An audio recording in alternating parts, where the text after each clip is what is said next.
हमारी भगवान पर आस्था है, हमारी आस्था रामायण में भी है, हमारी आस्था गीता में भी है। लेकिन अगर कोई कहे कि रामायण, गीता और संविधान में आपको एक चुनना पड़ेगा, तो बिना एक सेकंड सोचे गीता रामायण को छोड़ देंगे और संविधान को चुन लेंगे। लेकिन जो पिछड़े दलित, आदिवासी और महिलाओं के बीच परिवर्तन संविधान लेकर के आया है, वो हजारों साल से गीता और रामायण लेकर के नहीं आई है।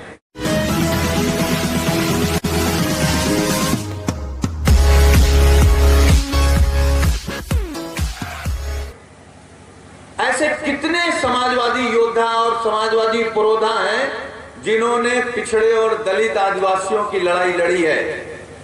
हमारी लड़ाई किसी बड़े समाज से नहीं है, हमारी लड़ाई उस सोच से है जिस सोच को सामंती सोच कहते हैं, जिसके मन में यह है कि यह पिछड़ा है, हमारे सामने नहीं बैठ सकता, ये दलित है, अच्छा कपड़ा नहीं पहन सकता, इसका हक अधिकार छीन लो।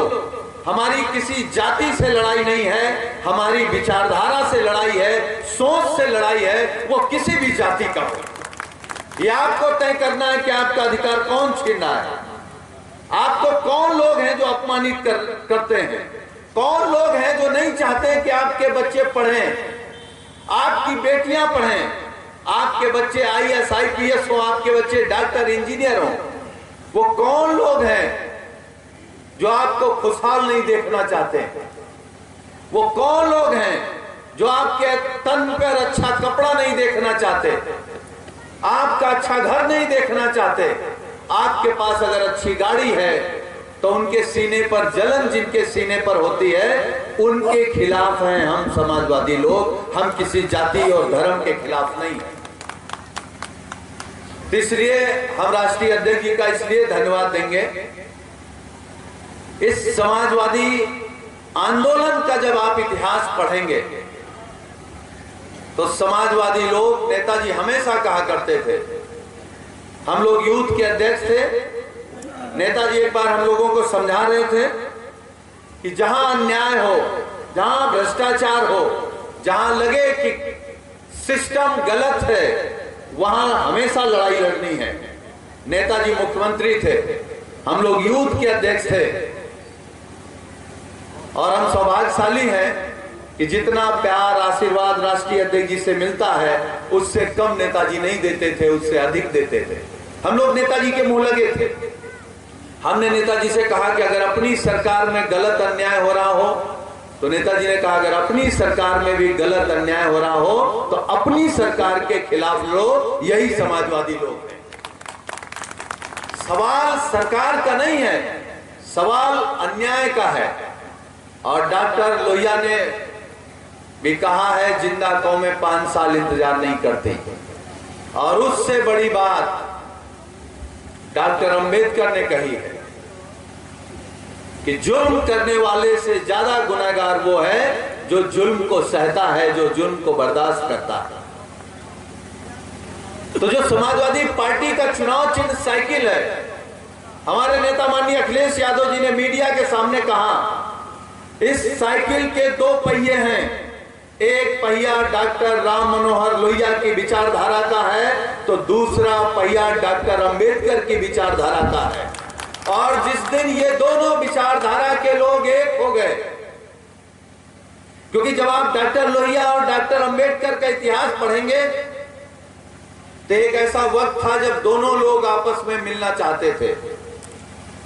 डॉक्टर अंबेडकर और डॉक्टर लोहिया के बीच पत्राचार भी हुआ था, और डॉक्टर लोहिया ने डॉक्टर अंबेडकर से कहा था कि आप जिस विचारधारा की लड़ाई लड़ रहे हैं और हम जिस विचारधारा की लड़ाई लड़ रहे हैं, इस देश में वंचित, शोषित, पीड़ित, पिछड़े, दलित, आदिवासियों को तब तक हक, अधिकार और सम्मान नहीं मिल सकता है जब तक ये दोनों विचारधाराएं एक साथ मिलकर के न लड़ें। तो हम लोहियावादी भी हैं, हम अंबेडकरवादी भी हैं। तो लोहिया जी ने, अंबेडकर जी ने तो कभी भी भेदभाव की बात नहीं कही, हाँ हक, अधिकार, सम्मान की बात कही है, उसके लिए लड़ना है। आज हम चौरी चौरा की जमीन पर आप सबके बीच है। जब हम गोरखपुर को नहीं जानते थे, हम लोग छोटे छोटे थे, लेकिन गोरखपुर को बिना जाने इतिहास में चौरी चौरा को जानते थे। तो गोरखपुर से बड़ा इतिहास चौरी चौरा का है। हम लोग जब छोटे छोटे थे, जब हम लोग आजादी की लड़ाई के जितने भी आंदोलन हुए, उनमें अगर 10 आंदोलनों का नाम लिया जाएगा तो भी चौरी चौरा का नाम लिया जाएगा। लेकिन सोचो कि इतिहास ने भी चौरी चौरा कांड के साथ कितना भेदभाव किया। पूरा देश दुनिया भारत की आजादी के चौरी चौरा कांड को जानता है, लेकिन चौरी चौरा कांड के जो नायक रहे उनको पूरा इतिहास कोई नहीं जानता है कि उस घटना को अंजाम देने वाले वो क्रांतिकारी कौन थे। उनका नाम इतिहास में इसलिए नहीं दर्ज है क्योंकि वो पीडीए के सदस्य थे। ज्यादातर पिछड़े, दलित, कमजोर तबके के आने वाले लोग थे, इसलिए इतिहास में उनका नाम नहीं दर्ज है, केवल उस घटना का नाम दर्ज है। तो पीडीए के लोगों के साथ आज से अन्याय नहीं हो रहा है, न जाने कब से अन्याय हो रहा है।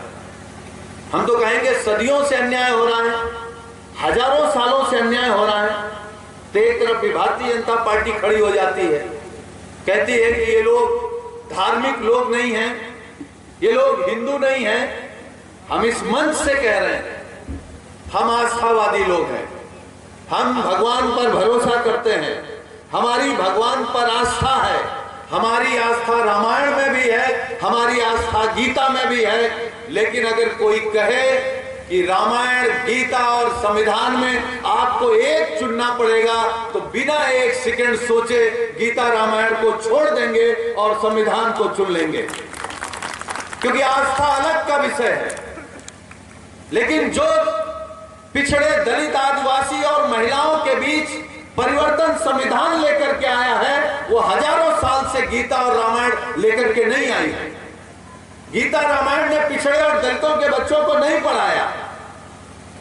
रामायण और गीता ने आपका अच्छा घर नहीं बनाया, आपके तन पर अच्छे कपड़े नहीं हैं। हम लोग गांव के हैं, पुराने लोग अभी भी किस्से कहानी में कहते हैं कि जब हम रिश्तेदारी में जाया करते थे तो रास्ते में घर के पुराने कपड़े पहनकर जाते थे, और जब रिश्तेदारी में पहुंच जाते थे उस गांव से पहले चप्पल पहनते थे और झोले से निकाल करके कपड़े अच्छे पहनते थे। जो जिनसे वो डरते थे, उस सामंती सोच के खिलाफ हम लोग लड़ रहे हैं, उसी सोच के खिलाफ लड़ रहे हैं। भाई संविधान ने तो सबको हक दे दिया, बराबर का हक दे दिया। आप बताइए, अगर संविधान नहीं होता, बाबा साहब ने संविधान नहीं दिया होता, तो यहां जितने लोग कुर्सी पर बैठे हैं, 8-10 लोगों को मैं नहीं जानता, बाकी किसी की हिम्मत नहीं होती कि आप कुर्सी पर बैठ जाते। आप अगर अच्छा खा रहे हैं, पहन रहे हैं, कुर्सी पर बैठे हैं, तो ये बाबा साहब के संविधान ने दिया है। और उस संविधान के बाद जो लड़ाई समाजवादियों ने लड़ी है, जो लड़ाई लोहिया जी ने लड़ी है, या जो लड़ाई नेताजी ने लड़ी है,